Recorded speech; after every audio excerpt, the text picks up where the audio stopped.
بسم اللہ الرحمن الرحیم۔ السلام علیکم ورحمۃ اللہ وبرکاتہ۔ عابد راجہ چینل کی طرف سے آج میں اپنے دوستوں کو جمعے کے دن کے کچھ ایسے کلمات یعنی ایک دعا بتاؤں گا کہ اگر آپ وہ 70 مرتبہ پڑھیں تو انشاءاللہ آپ کے رزق میں برکت ہوگی۔ اس سے پہلے میں اپنے تمام دوستوں سے گزارش کروں گا کہ عابد راجہ چینل کو اگر آپ نے ابھی تک سبسکرائب نہیں کیا تو ضرور کر لیں، گھنٹی کے بٹن پہ کلک کریں، ویڈیو کو لائک شیئر اور کمنٹ ضرور کریں۔ تو سٹارٹ کرتے ہیں۔ بسم اللہ الرحمن الرحیم۔ جو جمعے کے دن یہ کلمات 70 مرتبہ پڑھے انشاءاللہ اس کے رزق میں برکت ہوگی۔ کلمات کیا ہیں؟ بسم اللہ الرحمن الرحیم۔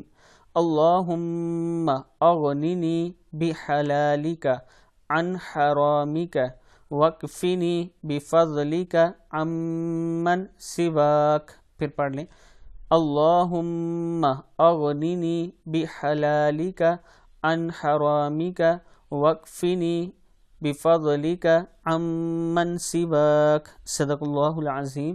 یہ دعا خود بھی پڑھیں اور اپنے دوستوں کے ساتھ اس کو شیئر بھی ضرور کرنا۔ السلام علیکم ورحمۃ اللہ وبرکاتہ۔